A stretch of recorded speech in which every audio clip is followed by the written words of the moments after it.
This time on Landmarks, we visit a river from Eden, gaze from a revolving tower, marvel at a true wonder from the past, and Spider-Man does it again in China. But first, over the centuries, out-of-favour queens, political conspirators, religious dissidents, and those who simply crossed the ruling monarch have all been imprisoned at the Tower of London. It still contributes to a gruesome collective memory for the British. Among those beheaded were 3 queens, including 2 of Henry VIII's wives, Anne Boleyn and Catherine Howard. Their deaths are remembered by a modern work of art in the shape of a crystal pillow, which, in its reflection, pinpoints the location where the beheadings took place. And the reflection of the pillow downwards, the reflection in there, puts the pillow exactly in that square, in that block, because the block's still there and it's just under the surface of the stone. To one of the tower's famous beefeater guards, the artwork is a reminder of the reality of life and death at the tower. Yes, people come and ask questions all the time, especially about the people who were known to have been executed in here, like the 3 queens. It's very poignant and very important that we should remember that they did die somewhere in this particular area, and I think it's quite right that we should have a particular point that's a focus for people to be able to come here and actually see and remember those that actually paid for the ultimate penalty and paid for their life and died here. In medieval times, 2 queens fell victim to the executioner's axe, while in the last century it became a wartime prison. 1941 saw a German spy executed in the tower's chair, a chair which still bears the marks. The tower's first prisoner, a bishop, was one of several who managed to breach its walls. But a new exhibition focusing on the tower's history as a prison shows that not all were flung into dark dungeons with only rats for company. One of the things we're trying to get across is that over the 800 years of the tower's history as a state prison, it's involved people being kept in luxurious state apartments, being allowed out even of the tower during the day, but also, of course, down to quite grim conditions of close confinement, what we'd call now solitary imprisonment. There are grim reminders of the tools of death everywhere. However, there are some happier endings. An English earl managed to escape in 1711, disguised in this woman's cloak. One of the threads that runs through this is what I would call political imprisonment. So in the medieval period, this is stories about regime change and ending up on the wrong end of a dynastic feud. Some were kept here before trial or to await execution. One of the great, if you like, pieces of mental torture of being kept at the tower was not so much the conditions in which you were kept. As we said, if you were a noble, you'd probably have a set of rooms, maybe a library, maybe your servants and even your family with you, as Sir Walter Raleigh had. But the uncertainty of not ever knowing when you'd ever be released. As well as the more gruesome exhibits, like this executioner's sword, the exhibition includes some private items, like the prayer books of Henry VIII's doomed wife, Anne Boleyn. The exhibition transcends the merely melodramatic to give a better understanding of the rich history of London's ancient fortress. The beefeaters are not the only continuous inhabitants of the tower. Ravens have occupied this site for more than 400 years. Legend has it that at least 6 ravens must guard the site at any one time, otherwise the tower and the monarchy will fall. Hardy has been on guard for the past 21 years, his claws and beak still sharp. No, Hardy's 25 now. He was presented as a 4-year-old and he came from Dorset. But he's been in the tower now for 21 years. And I thought, a long-time serving resident, it's about time we marked it through with some occasion. Hardy is one of 7 birds who currently guard the buildings. They've had their wings clipped so they can't fly away. The legend of the tower lives on. Coming up, the Tigris River.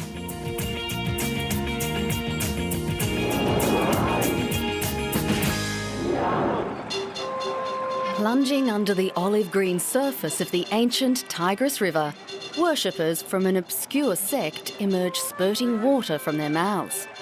Shrugging off concerns of environmentalists, white-robed worshippers of the Sabia-Mandaean nation, a relic of the ancient Gnostic religions, took their weekly dip in the Tigris to purify their souls.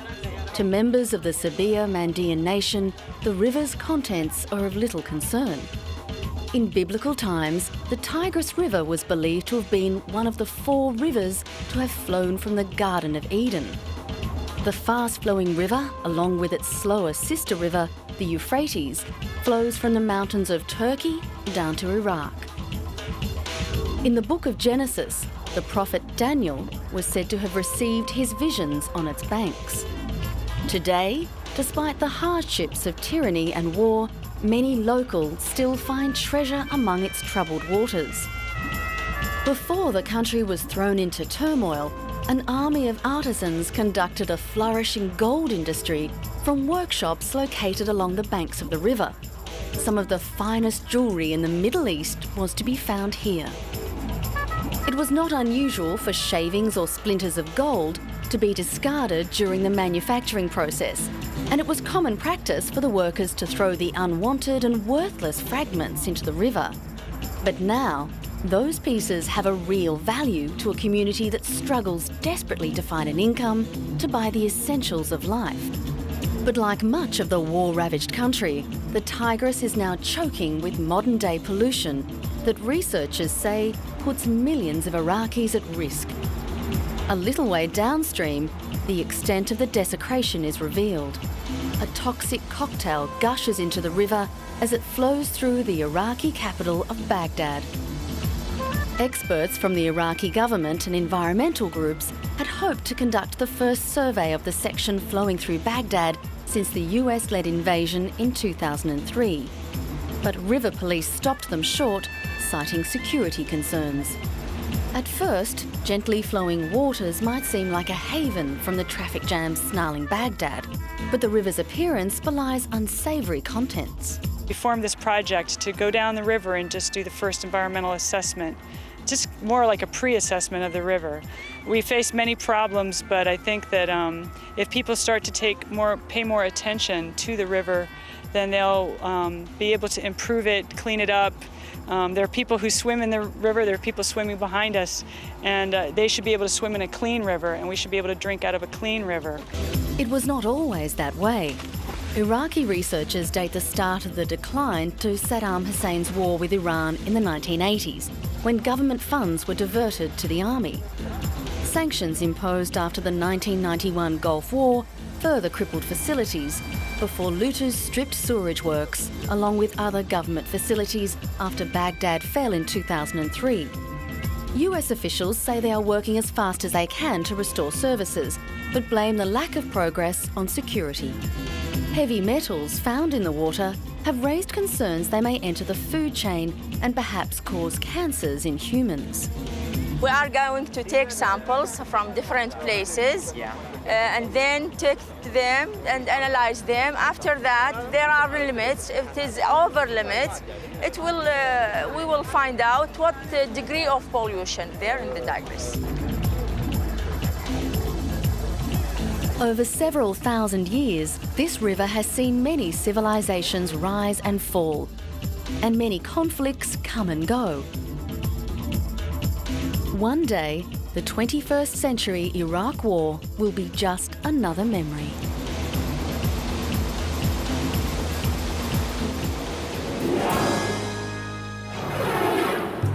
Of the many landmark projects celebrating the new millennium, a Scottish city produced one that was unique. The tower at the Glasgow Science Centre is the world's first capable of revolving through 360 degrees from the ground up. Standing at over 122 metres in height, the entire building not only senses wind direction, but automatically rotates to the correct direction to minimise the wind's impact. The slender structure includes a viewing platform that can give views of more than 60 kilometres to the north and south. From across the River Clyde, the area looks more like a sculpture park than a science park. The site of almost 12 acres is surrounded on 3 sides with water. The Glasgow Science Centre, a £75 million sterling project, is a celebration of Scotland's historic legacy of scientific achievement. The buildings are the first in the UK to be clad in titanium. Titanium is an expensive material, but in this situation we've rolled it very, very thin to provide a protective coating over the surface. We chose titanium because this is a science centre, and we felt that was very appropriate in terms of science and technology. It is a very innovative material. It's used in many forms in terms of parts of the body and sports equipment, industrial uses, and now more recently architectural. And we felt this was quite an appropriate material to use as an exhibit in itself for this type of building. The Glasgow Tower, originally known as the Millennium Tower, was the winning design in an international competition to find a tower for the city centre. Spread over 4 floors, the Science Mall is the nerve centre of the complex. It incorporates 4 theatres, a science show theatre, a multimedia theatre and a virtual reality theatre. Then there's the planetarium-style space theatre. Glasgow's historic sister city, Edinburgh, hosts another major Millennium project, Dynamic Earth. It's been developed as part of the regenerated Holyrood area. Formerly occupied by an historic brewery, it interfaces with the landscape of the city's World Heritage Site in the Old Town. Offsetting its natural rugged surroundings, the building has smooth, flowing curves and taut, minimal cables and masts. Although weather-tight, the fabric roof and glass walls give the feel of an outdoor space. The building combines the very latest interpretive technology and special effects with cutting-edge scientific thinking.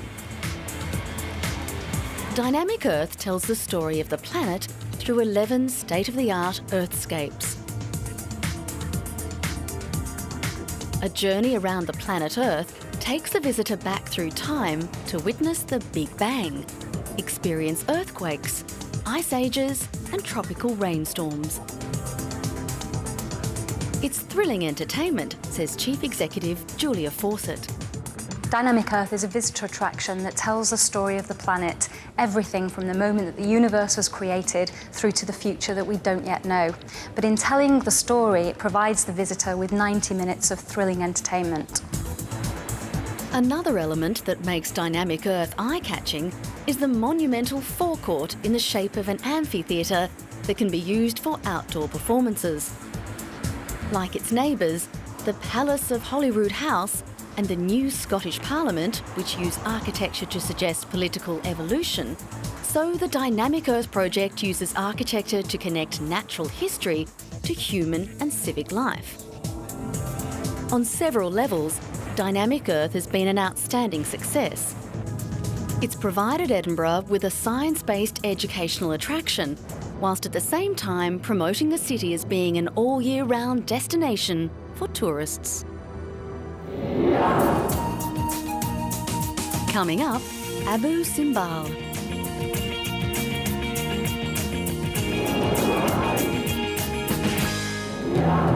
When Pharaoh Ramesses II carved 2 temples out of solid rock at a site on the west bank of the Nile, the sun gods Amun-Ra and Ra-Horakhti blessed them with an abundance of light. South of Aswan in the land of Nubia, they are known today as Abu Simbel. In front of the facade of Ramesses' temple are 4 colossal seated figures of Ramesses. At the top are the Watchers of the Dawn. The Egyptians believed baboons played a role in helping the sun god Ra defeat the darkness of night. But like many of civilization's great achievements, Abu Simbel eventually fell into decline and disappeared. Built in the 13th century BC, this magnificent Egyptian complex remained buried and forgotten for more than 1,000 years. The temples were rediscovered in 1813 and first explored a few years later. The actual interior of the temple is inside the cliff in the form of a man-made cave cut out of the living rock. It consists of a series of halls and rooms extending back a total of 60 metres from the entrance. The first long hall is 18 metres wide and 19 metres deep and has 2 rows of ossuarid statues of Ramesses, each 30 feet high. From this room, a doorway leads to the vestibule, and beyond that is located the innermost shrine with seated statues of the gods Ptah, Amun-Ra, the deified Ramesses II and Ra-Horakhti. Abu Simbel was made famous when UNESCO took the complex apart in the mid-1960s and rebuilt it 60 metres above the rising waters of the reservoir. In 2002, Egyptian authorities finally finished repairs, which in some cases took 40 years to complete. In 1996, Egypt launched a project in cooperation with the United Nations Educational, Scientific and Cultural Organisation, UNESCO, in response to rising temperatures and humidity within the massive rock-hewn temple of Ramesses II.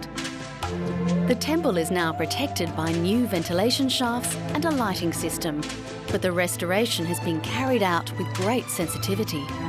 We don't want all these beautiful colours to be affected in any way.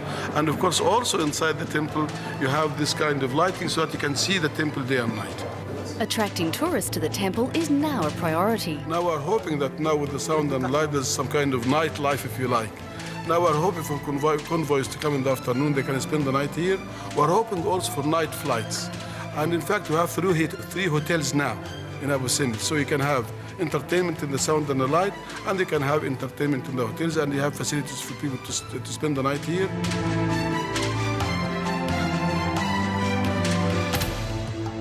Abu Simbel is truly a wonder from the past. The determination and skill required to carve such colossal figures from solid rock remains an enduring achievement. It's hoped new restorations will preserve the temple complex for at least another millennium.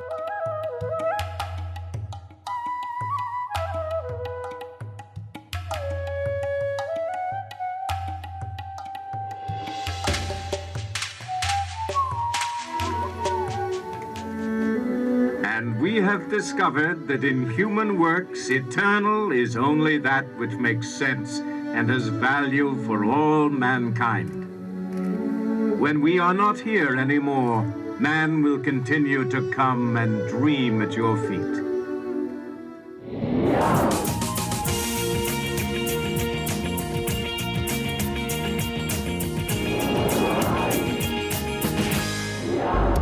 It's time to say hello to an old friend of landmarks, serial skyscraper climber, Frenchman Alain Robert.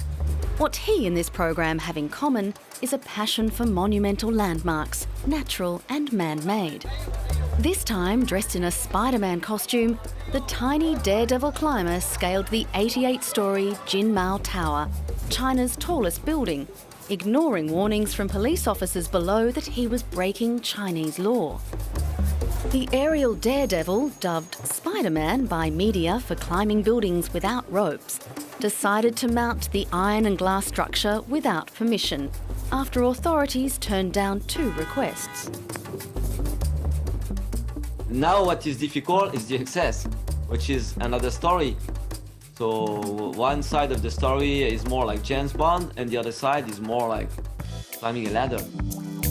Just 1.64 metres tall, or 5 foot 3 inches, Robert has to take risks an average person would find terrifying. In 1999, he worked his way up the 110-storey Sears Tower in Chicago, using a channel on the outside of the building used for window washing equipment. By the time he reached the top floor, clouds had rolled in, partially obscuring the view of his conquest from the street below. The Sears had only recently been overtaken by Malaysia's Petronas Twin Towers as the world's tallest building. He attempted to beat the Malay skyscraper twice, but was arrested during the climb on both occasions. In 2004, he did make it to the top of the world's tallest, the Taipei 101.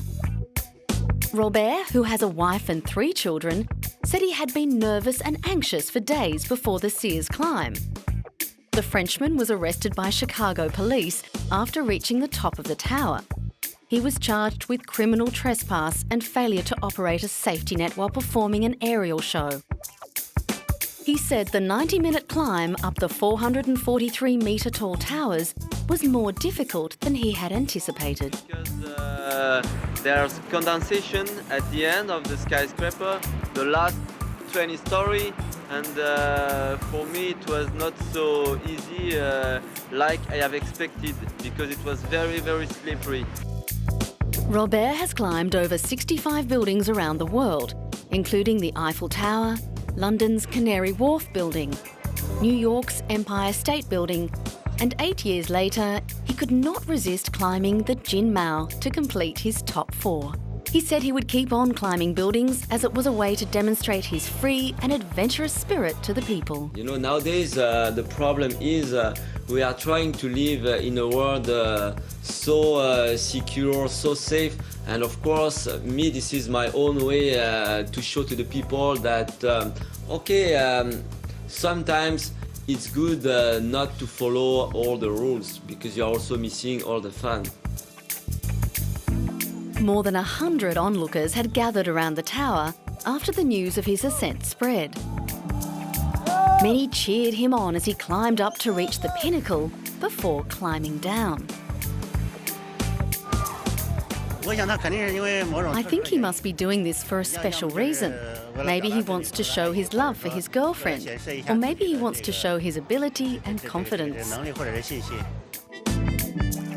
Police had to cordon off certain areas as well as direct traffic as the crowd looked on.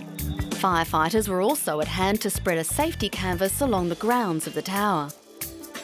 As he reached the foot of the tower, he was promptly arrested by police officers who had been waiting for him. Robert said he had consulted lawyers and French diplomats before the attempt, and he expected to face 15 days in custody and a fine of up to 10,000 won for his attempt. But for all of us who keep their feet firmly planted on the ground, Robert is an unorthodox reminder that leaving things up in the air can sometimes be fun.